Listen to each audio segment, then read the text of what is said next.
नमस्कार। चलिए दोस्तों, कल्पना करते हैं कि भारत और चीन की इस समय लड़ाई हो जाए और नेपाली गोरखा लोग बोल दें कि हम नहीं लड़ेंगे, तो भारत को क्या क्या नुकसान होंगे।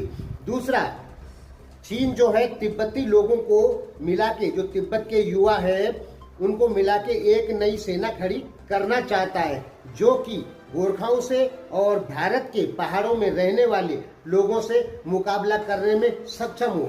तो हम इतिहास के झरोकों से देखेंगे कि तिब्बती लोग ज़्यादा माउंटेन में लड़ने के लिए एक्सपर्ट थे या गोरखा लोग ज़्यादा एक्सपर्ट थे। यानी इस वीडियो में हम आपको ये बताएंगे कि गोरखा लोग लड़ना छोड़ देंगे अगर अभी भारत चीन का युद्ध होता है, तो भारत को क्या नुकसान होंगे।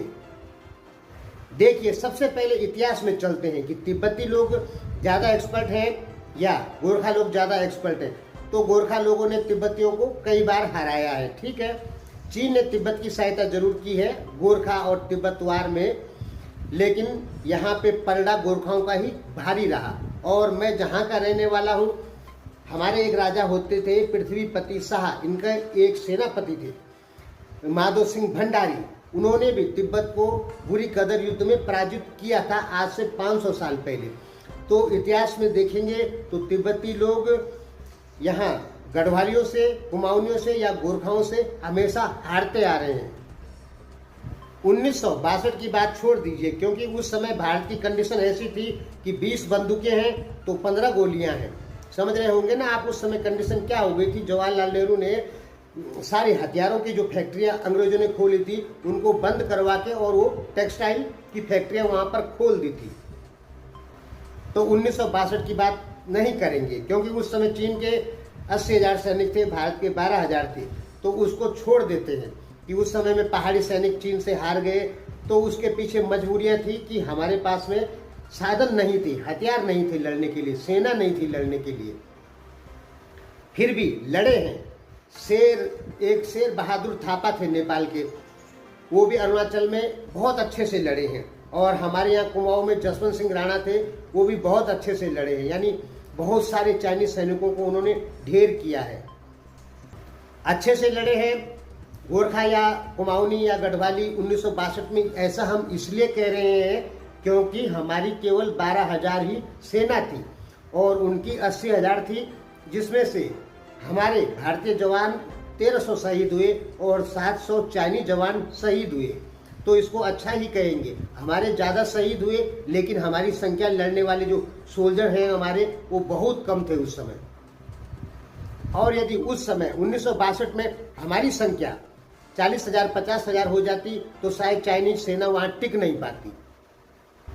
तो इतिहास में गोरखाओं का, गढ़वाली गोरखा जो भी हैं, कुमाऊनी सिक्किमी जो भी हैं, हालांकि ये सब एक ही नस्ल होती है, इनका दबदबा तिब्बत पे खूब रहा है। तिब्बत की कभी हिम्मत नहीं हुई कि इन जगहों से पंगा ले ले। तो अब चाइना क्या कर रहा है कि तिब्बती युवाओं को अपनी सेना में शामिल कर रहा है, ताकि वो इन गोरखाओं का, गढ़वाली कुमाऊनी सिक्किमी जो भी हैं, इनका मुकाबला कर सके। तो देखिए दोस्तों, हिमालय पे सबसे ज़्यादा एवरेज में देखेंगे समुद्र तल से तो भूटान है। तो भूटान को किनारा कर देते हैं, क्योंकि इससे भूटान का कोई मतलब नहीं है। चीन युद्ध से, भारत चीन युद्ध से गोरखाओं को मतलब है, गढ़वालियों को, सिक्किमियों को मतलब है, जो कि लगभग एक ही नस्ल मानी जाती है।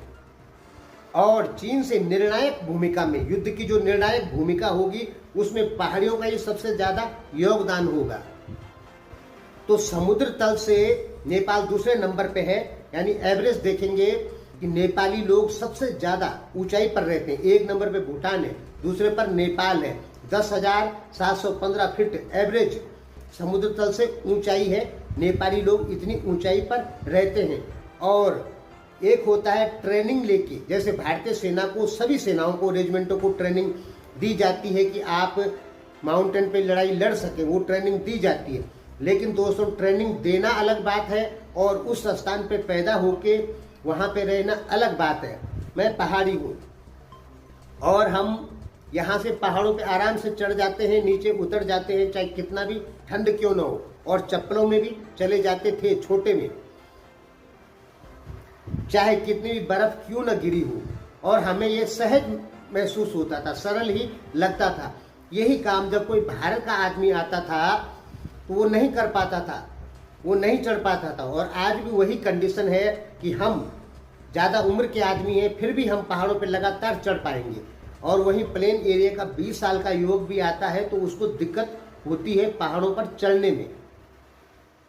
यानी कि पहाड़ों पे रहने का जो सबसे ज़्यादा अनुभव है जिन लोगों को, वो या तो भूटानी है या गोरखा है, कुमाऊनी भी हैं, गढ़वाली भी हैं और सिक्किमी भी हैं। तो कह सकते हैं इस दुनिया में सबसे ज़्यादा पहाड़ों पे रहने का, लड़ने का अनुभव जो है वो है गोरखाओं, और उसमें गढ़वाली, कुमाऊनी, सिक्किमी सब शामिल है। तिब्बतियों को उतना अनुभव नहीं है क्योंकि तिब्बत नेपाल से नीची जगह है, और जो तिब्बत में ऊंची जगहें हैं वहाँ पे आदमी रहते ही नहीं। चीन की 94% जो जनता है वो साउथ चाइना सी की तरफ रहती है और केवल 6% जनता ही इस तिब्बत की साइड में रहती है, वो भी प्लेन एरियाओं में, यानी ऊंचे पहाड़ों की साइड में बिल्कुल नहीं रहती।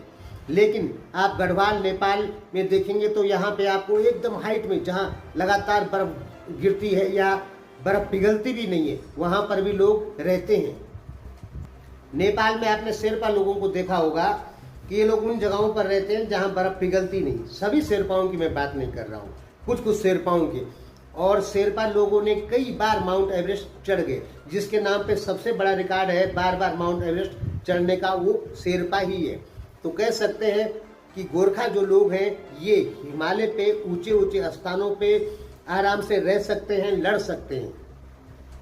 यानी हिमालय में आके कोई इनको हरा दे ऐसा संभव नहीं है। अब दूसरी बात करते हैं, देखिए हिमालय पे tank, fighter plane, rocket launcher, मिसाइलें जो हैं वो इतनी कारागार नहीं होती है।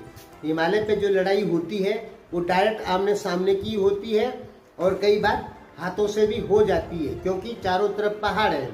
मिसाइलें उतनी असरदार नहीं होती है, एक मिसाइल गिरेगी तो बहुत कम एरिया को लक्ष्य कर पाती है, यानी बहुत कम एरिया में नुकसान कर पाती है।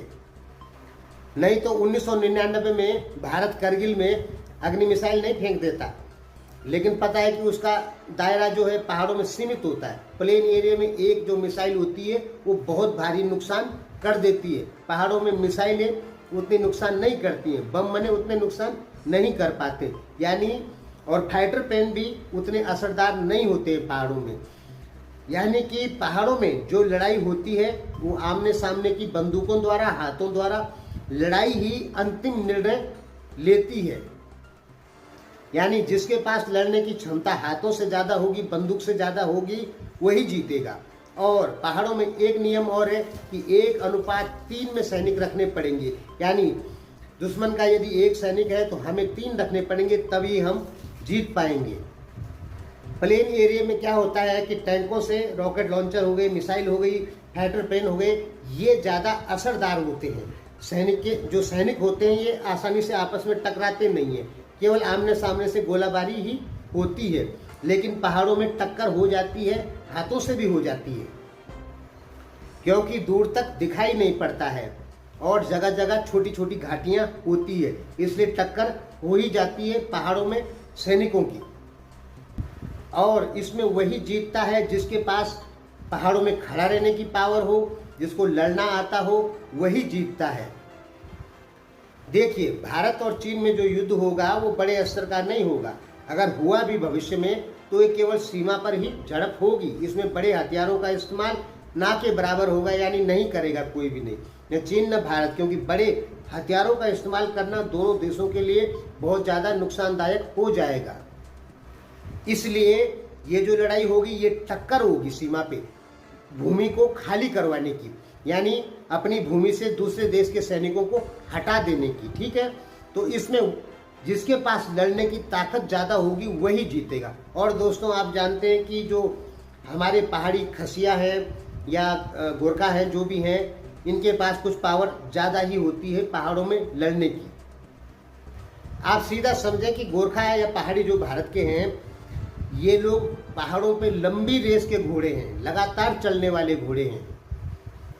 यानी पहाड़ों पे इन लंबी रेस के घोड़ों को, उनमें मैं भी शामिल हूँ, आप बुरा मत मानना कि हमें घोड़ा बोल रहा है, ये हमारे एक समझाने का तरीका है। यदि आपको घोड़ा बोलूँगा तो हमारी भी नस्ल वही है, तो वो समझ लीजिए आप कि हम अपने लिए भी बोल रहे हैं।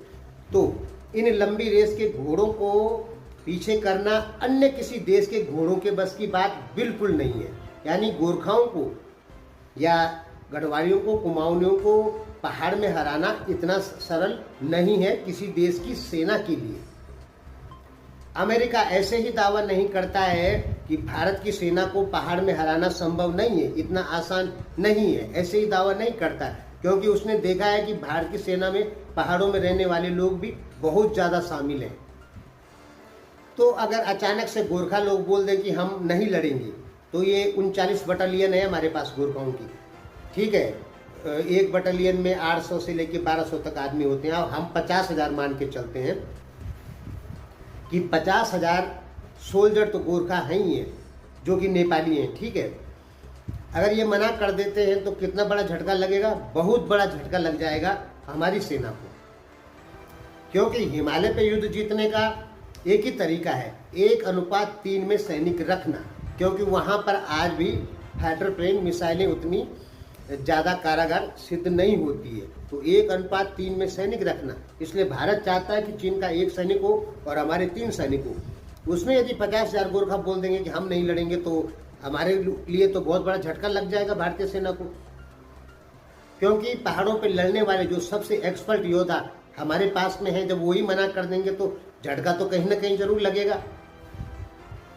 हालांकि सेना की कमी नहीं है भारत के पास में, बहुत सेना है, ठीक है, और बहुत सेना भर्ती भी कर सकता है। 56 करोड़ युवा हैं भारत में जो कभी भी सेना में भर्ती हो सकते हैं। लेकिन दोस्तों, पहाड़ों के लिए कुछ स्पेशल ट्रेनिंग करनी पड़ती है, और ट्रेनिंग किया हुआ अलग होता है और वहाँ का रहा हुआ अलग होता है।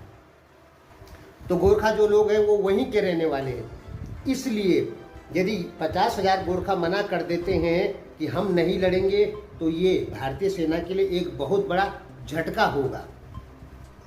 हालांकि भारत में लड़ने वालों की संख्या और बहादुरों की संख्या कम नहीं है। हर रेजिमेंट जो होती है वो बहादुर होती है, और सभी रेजिमेंटों को इनाम मिल चुका है और मिलता रहता है। इसका मतलब ये है कि भारत में जितने भी रेजिमेंट हैं सब ब्रेव हैं।